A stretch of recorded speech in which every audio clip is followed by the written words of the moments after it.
and say happy birthday to Sissy. Happy birthday! So come on up, Sissy. Tell us your story.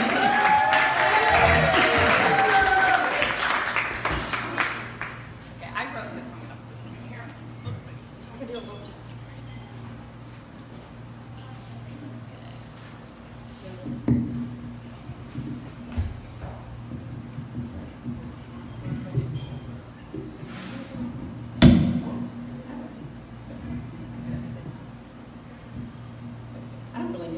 Can you hear me? Yes. All right, great. So, 8 years ago, I was sitting outside a hotel overlooking the ocean in Maui, looking at a double rainbow. In these beautiful surroundings, I was preoccupied with what I'd been wanting, and not really wanting, to tell my boyfriend for several days. Better? Okay. I think I want to have kids someday. You'd think that this would be something that I'd already discussed with someone I was dating in my late 30s. We had talked about it. He was firmly in the don't want kids camp. And for some time, this was a bit liberating.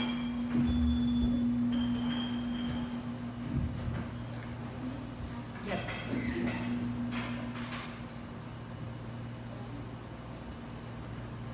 all right, okay.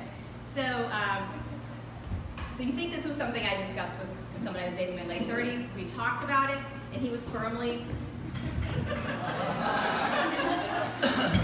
in the don't want kids camp. And for some time, this was a bit liberating. I mean, who said I have to have kids just because I always thought I'd have kids? I'd gotten this far in life, happily, living in New York City without kids, and I had kids in my life. Nieces, nephews, tons of friends' kids. Wow, if you think you want a kid someday, you should freeze your eggs, my boyfriend offered. He was really good at medical things. Both of his parents, who we were in Hawaii with, had varying degrees of Alzheimer's, and he spent a good amount of time taking them to doctors. If there was a medical solution to a problem, he knew to point it out. When I got back to New York, I went to a doctor to find out about freezing my eggs. I also found out that my health insurance would pay for it. Since the doctor I was going to was a fertility specialist, and egg freezing could be considered a form of IVF, and my insurance paid for one round of IVF, so I had my company paying for it, so this was awesome. Within a few months, I started the process of freezing my eggs. Things went well. They retrieved 13 eggs from one cycle, and they paid extra to have the eggs genetically tested in Turkey. After that, I ended up with 5 eggs. 3 were tested as good, and 2 that were inconclusive, but were worth saving. So I shipped my frozen eggs to a place called Cryogam in Colorado, where it was cheaper to store them long-term than in New York City.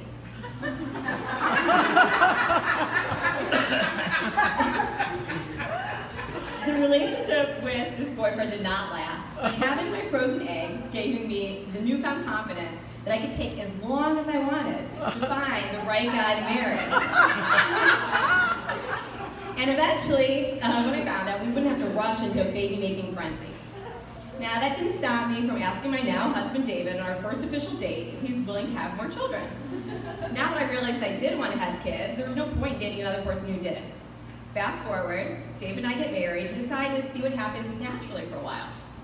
Since we are a bit older, the odds weren't in our favor, but you never know.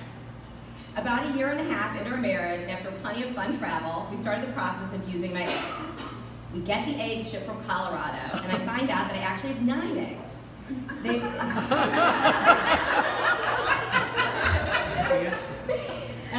There were a few more that weren't genetically tested but got frozen anyway, so they were, still there. And I start the preparatory shots, all the checkups go well, we approach the day of the transfer.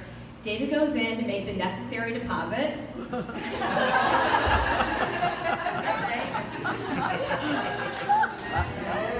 It's the culmination of my good decision to freeze my eggs. I can't believe it's finally happening.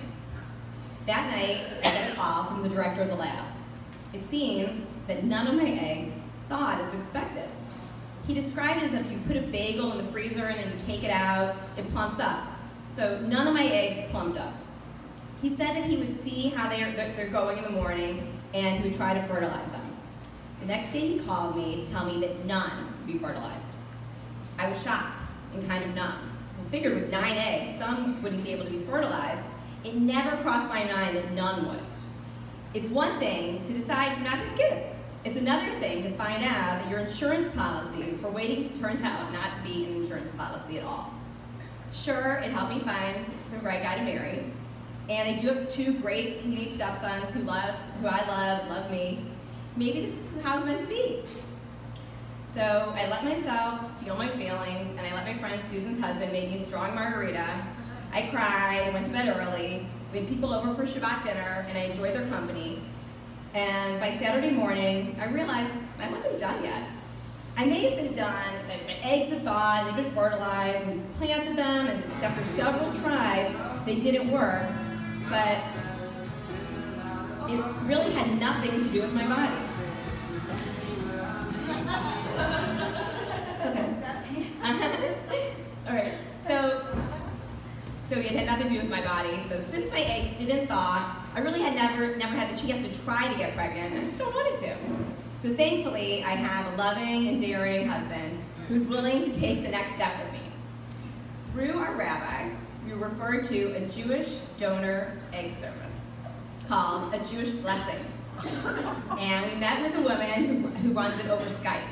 She was an Israeli living in Northern California. She provided a high level of personalized service, an in-depth knowledge about the process, like the most important thing is the success rate of the lab, and had several good candidates for us, those who had successfully had eggs who had successfully resulted in babies.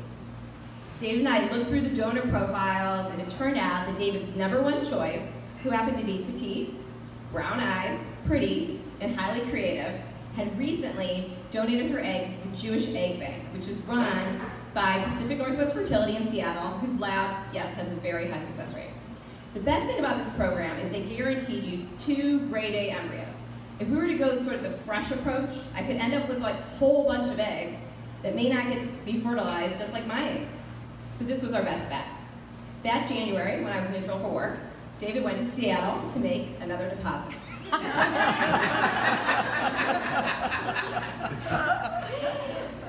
By the time we were leaving Mardi Gras, we found out we had our embryos. So I'd say the smartest thing about Pacific Northwest Fertility is they will not implant 2 embryos into an older patient.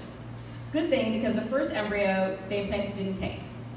We had one last chance. Dave and I agreed that if this last one didn't take, we weren't going to try again. We would count our blessings and keep enjoying our lives together. At the same time, we were going to do everything possible to make it work. I went to an acupuncturist who specialized in IVF. That's when I found out that everything, and I mean everything I was doing for diet and exercise, was creating an inhospitable environment for an embryo to successfully. She got me on an acid alkaline balancing diet. I cut out drinking ice water, almost all sugar, alcohol, besides a little red wine, which I don't really like, coffee, and I had to give up peanut butter. In terms of exercise, that meant never getting my heart rate above 150, which is how I'm wearing a Fitbit, giving up spinning, interval training, hot yoga, running on the treadmill. It was time to be more gentle on my body. I also had an extra test to ensure the embryo would be planted at just the right time, and another to make sure my uterus was clear and ready for the embryo, and then I was ready to try again. I did the shots again and prepared to go to Seattle.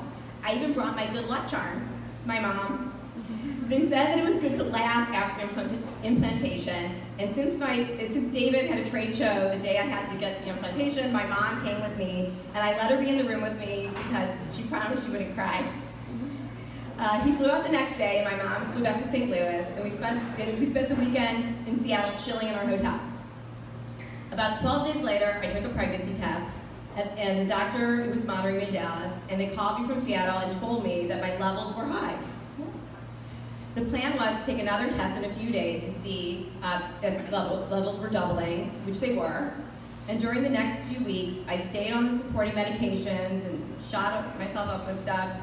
And now I'm about 24 weeks pregnant.